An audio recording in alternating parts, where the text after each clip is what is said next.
Seja muito bem-vindo à continuação da carta 5 das Cartas de Cristo.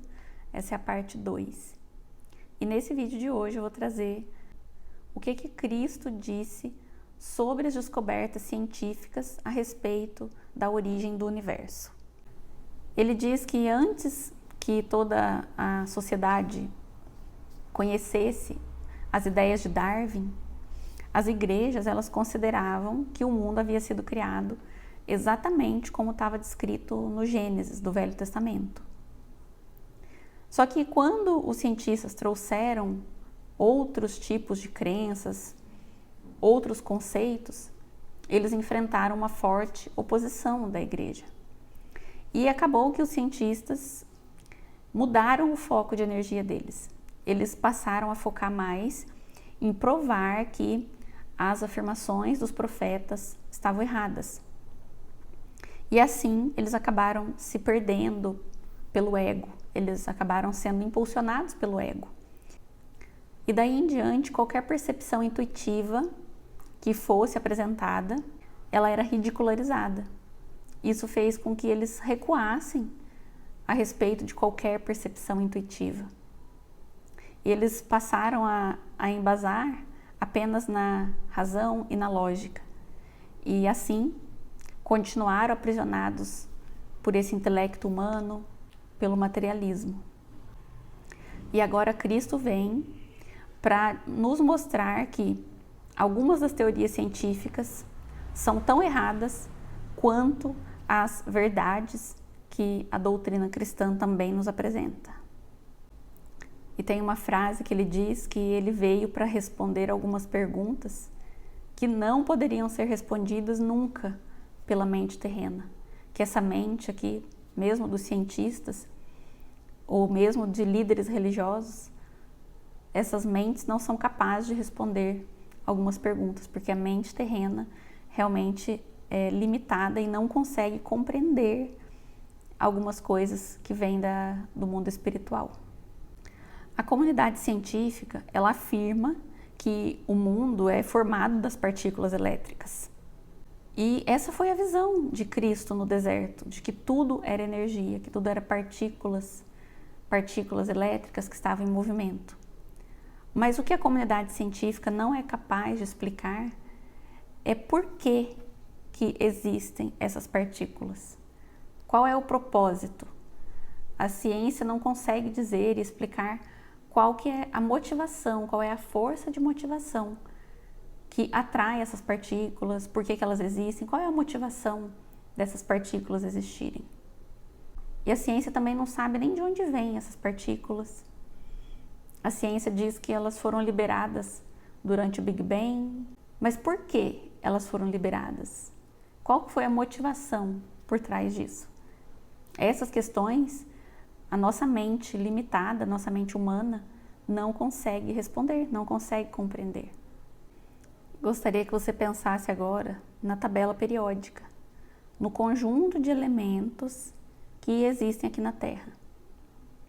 A ciência diz que houve uma combinação correta desses elementos e assim foram acontecendo reações químicas que produziram as moléculas que são capazes de se multiplicar.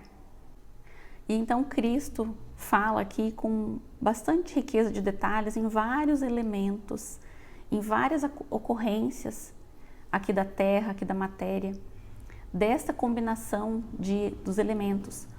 Como pode ser tão perfeita a combinação desses elementos? Como pode tudo acontecer de uma maneira tão sincrônica, tão perfeita, tão correta? De onde que vem essa perfeição? Como que tais elementos se misturaram da forma correta? Como que eles se escolheram? Como escolheram entre si? Como que uma célula do nosso corpo, ela escolhe absorver certos elementos e recusa outros elementos, recusa o que são toxinas? De onde que vem essa inteligência? Ele cita a inteligência da natureza, tudo que acontece de maneira harmônica e perfeita. De onde que viria toda essa combinação? Isso são coisas que a nossa mente limitada não compreende e que nem os cientistas não ousam considerar responder essas perguntas. Cristo diz que existe um bloqueio no progresso da ciência porque os cientistas eles não têm mais essa ousadia de apresentar algo inovador e eles nem sequer conseguiriam explicar devidamente esse reino da mente e espírito. Mas pode ser que surja algum cientista iluminado que desafie as religiões, que desafie as crenças atuais, que desafie as convenções e que seja atrevido o suficiente para cruzar a fronteira entre o que é visível e o que é invisível. E aí sim, nesse momento, vai acontecer um grande progresso científico. E Cristo diz que o propósito é a grande marca de toda essa inteligência. Existe um propósito em toda a atividade. Aceitando esse primeiro pensamento de que o propósito é um impulso por trás da nossa existência, a gente pode ir para um segundo conceito, que o universo é uma manifestação física de uma evolução da causa e efeito. O universo funciona sob a lei de causa e efeito. E quando eu pedir para você visualizar a tabela periódica, aqueles elementos da tabela periódica, aqueles elementos, num primeiro momento, pode parecer elementos sem vida, inanimados.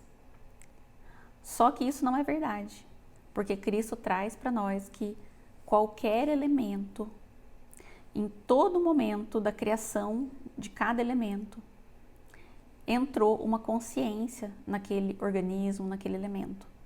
Então, nenhum elemento, nenhum composto aqui que está presente na Terra é inanimado. Todo elemento tem consciência própria. Porque toda matéria que é produzida e reproduzida, ela traz consigo o propósito por trás. Ela tem uma razão para a sua existência. Ela tem uma consciência. Inclusive, quando as células aprovam a entrada de certas substâncias ou rejeitam algumas outras substâncias tóxicas, isso acontece porque ela tem uma consciência. Mas no lugar da inteligência, a ciência fala sobre as moléculas de DNA. E é como se a ciência já estivesse agora satisfeita, porque ela já foi capaz de explicar de uma maneira razoável como que as células se reproduzem, como que se dá toda a vida de todas as espécies, a reprodução de todas as espécies. E a ciência quer que a gente acredite que nós vivemos num mundo mecanicista e que todas as mutações, todas as combinações aqui no nosso mundo são casuais e que o mais apto sobrevive.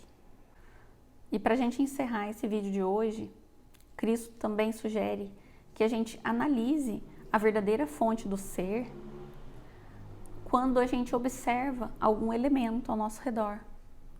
Observe alguma planta crescendo, um animal se reproduzindo, observe a natureza se modificando, observe mesmo o seu corpo quando está fazendo algum processo. Imagine o processo de digestão do seu corpo. Escolha algum elemento para você observar e compreender na prática essa fonte do nosso ser, essa inteligência que está por trás de tudo e trazer qual é o propósito dessa criação. E inclusive ele coloca que tudo bem se em alguns momentos a gente duvidar, porque às vezes nós estamos aprendendo algo novo e a gente concebe aquela ideia e logo depois a gente duvida. E que ele também duvidou, ele também sofreu o fenômeno dos altos e baixos da consciência espiritual. E quando isso acontecia, ele se retirava no silêncio. No caso, ele se retirava para as colinas, meditava, rezava, renovava as forças. Ele também sofreu os períodos áridos e que nós também vamos sofrer, mas que nós não podemos deixar isso ficar presente na nossa vida. Que nós temos que nos retirar também para ter o nosso momento de conexão e nos conectar com essa verdade novamente. E no próximo vídeo, Cristo vai descrever com mais detalhes sobre a realidade da fonte do nosso ser. Não deixe de se inscrever aqui no canal se ainda não for inscrito e nos vemos no próximo vídeo.